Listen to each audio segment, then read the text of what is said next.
이사야 42장 10절로 12절 보시겠습니다.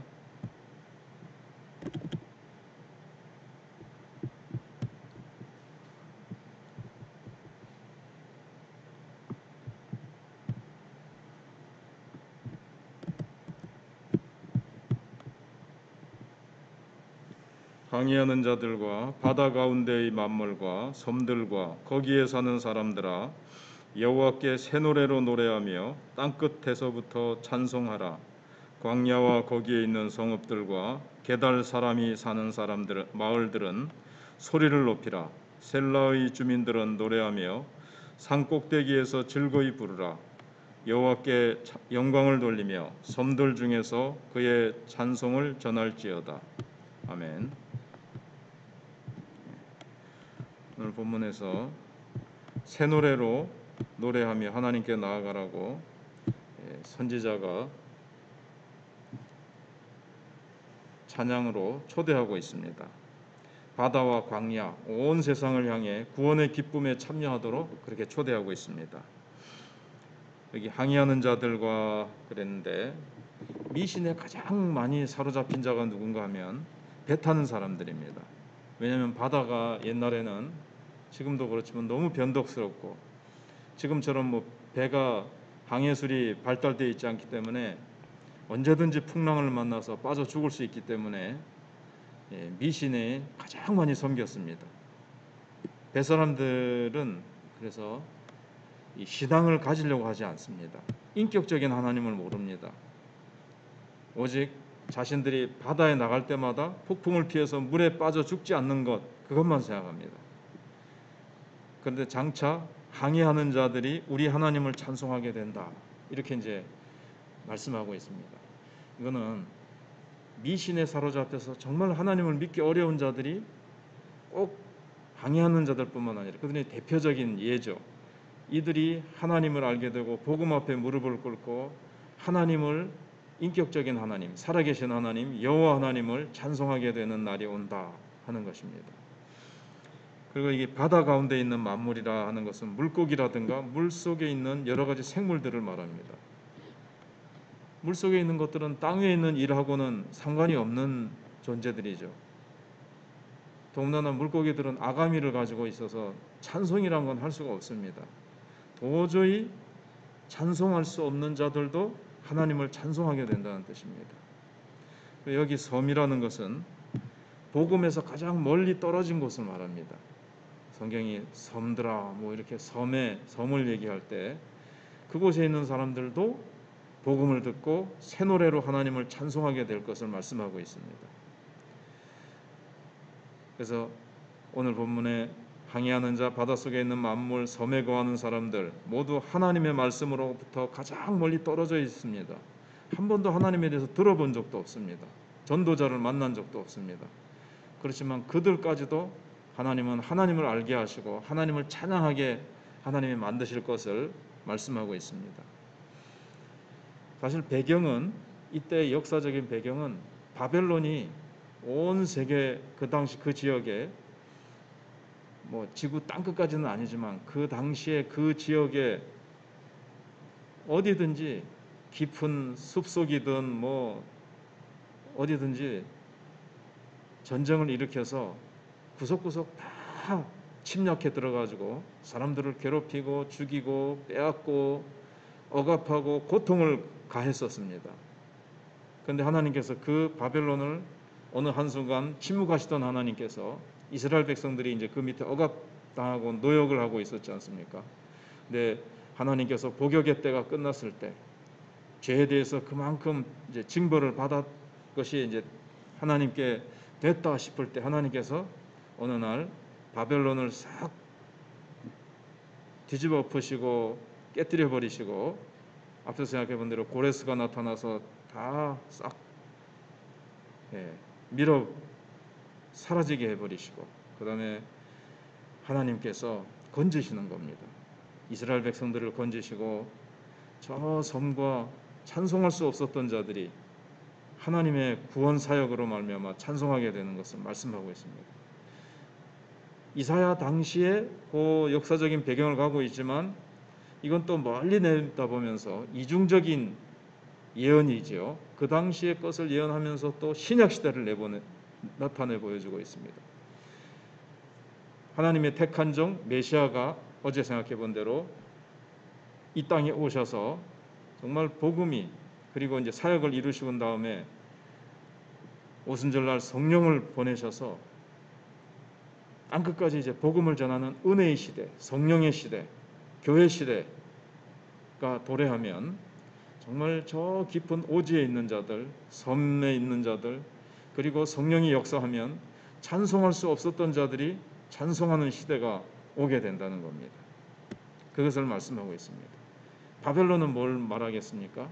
사실은 궁극적으로 사탄의 세력입니다. 사탄의 세력이 사람들을 억압하고 사람들의 인생을 빼앗고 죽이고 도적질하고 멸망시키려고 하는 이 사탄의 존재죠. 그런데 하나님께서 어느 날 예수 그리스도를 이 땅에 보내셔서 예수 그리스도를 통해서 복음을 땅끝까지 증거하실 때 복음 앞에 도저히 나올 수 없었던 자들, 하나님을 전혀 모르고 하나님을 찬송하지 수 없었던 사람들이 하나님을 찬송하게 되는 날이 오게 된다는 겁니다. 여기 11절에는 광야와 거기에 있는 성읍들과 게달 사람이 사는 마을들은 소리를 높이라. 셀라의 주민들은 노래하며 산꼭대기에서 즐거이 부르라 그랬습니다. 광야와 게달 사람들은 아라비아 사막에 있는 사람들입니다. 여기 있는 사람들은 사실 예루살렘하고 가깝습니다. 그런데 가까이 있는데 하나님을 믿지 않아요. 왜냐하면 오히려 가깝기 때문에 더 반발심으로 하나님을 믿지 않던 자들입니다. 근데 그들도 하나님을 믿고 찬송하게 되는 날이 온다는 겁니다. 셀라의 거민들은 에돔 사람들을 말합니다. 이스라엘하고 형제 민족이죠. 그런데도 아주 강팍해가지고 이스라엘을 괴롭히고 하나님을 믿지 않았습니다. 그런데 그들도 하나님에 대한 소문을 듣고 복음을 듣고 소리 높이 하나님을 노래하게 된다는 겁니다. 그래서 하나님께서 이 바벨론은 하나의 예고, 이 바벨론은 조금 전에 말씀드린 대로 우리의 가장 진짜 무서운 원수, 악한 마귀 사탄입니다. 사탄은 무엇으로 전 세계를 지배했습니까? 우상 숭배와 폭력으로 전 세계를 지배했죠. 사람들은 미신으로 속아서 우상 숭배하고 만들고 거기에 복종하지 않으면 폭력으로 사탄은 또 괴롭힙니다. 과거나 지금이나 사람들이 이 우상 숭배가 아무것도 아닌 것 같아도 이 제사 문제 때문에 예수 믿는데 걸림돌이 되지요. 그리고 불교도 그렇죠. 절에 가서 또 뭐 한다고 그것도 절에 가보면 불교도 사실 미신화되어 있어요. 그래서 우상이 아무것도 아닌 것 같아도 모든 인간들을 바보로 만들고 인생의 진정한 의미를 되찾지 못하게 만들고 있습니다. 그런데 하나님께서 사랑하는 독생자를 우리 죄를 대신해서 십자가 위에서 죽게 하시고, 물론 이제 불교, 제사, 유교 이것뿐만 아니라 저 아프리카와 각 나라마다 각 족속마다 얼마나 갖가지 우상에 사로잡혀 있습니까? 그러나 이 복음이 증거되는 곳마다 택한 백성들이 하나님의 그 복음의 능력으로, 성령의 능력으로 사탄의 세력이 무릎을 꿇고 사람들을 억압했던 사슬들이 다 끊어집니다. 그래서 예수님께서 우리 죄를 대신해서 십자가에 달려 죽으셨다가 살아나셨다는 소식이 전파되기만 하면 사람들은 마치 수백 년 동안 자다가 깨어 일어나는 것처럼 정말 정신을 차리고 하나님을 찬양하게 된다는 것입니다. 이제 정말 이 마지막 시대, 복음의 시대, 성령의 시대, 지금 복음을 들고 사람들이 곳곳마다 나가고 있습니다. 또 우리 교회에서 자라난 이성국 목사님 아들 이지민 선교사가 저기 멕시코에 가서 깊은 산골들마다 다니면서 복음을 전하고, 그 복음 전하는 것을 지금은 이제 현재는 다른 선교사님들을 통해서 이렇게 교회 가서 보고 언어를 익히면서 하고 있는데 정말 깊은 산골, 저 복음이 닿지 않았던 곳들까지 들어가서 복음을 전하고 또 이 사람 저 사람들을 통해서 지금 복음을 들을 수 없는 저기 회교 국가에, 이슬람 국가에 있는 사람들 구석구석 곳곳마다 들어가서 지금 복음을 전하고 도저히 찬송할 수 없었던 사람들이 찬송을 부르고 있고, 지금 이스라엘의 가장 큰 랍비, 가장 대장 랍비가 예수님을 믿게 됐어요. 그 다음에 이란, 정말 한 20년 전만 해도 이란은 도저히 복음이 들어가지 않던 곳이었습니다. 근데 지금 가장 복음이 빠르게 증거되고 있는 곳이 이란이라고 합니다. 하나님이 이제 막 문을 여시는 거죠. 가장 이슬람이 강력하잖아요.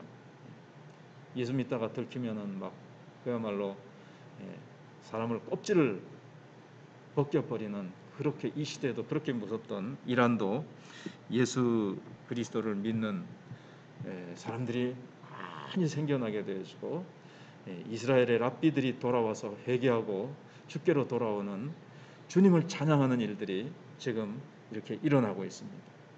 우리도 우리 주변에 찬양할 수 없고 예수님을 믿을 수 없다고 생각했던 사람들이 우리가 복음을 전하고 우리가 기도하고 성령에 사로잡혀서 우리가 복음을 전하면 그들이 이제 돌아오게 될 것입니다.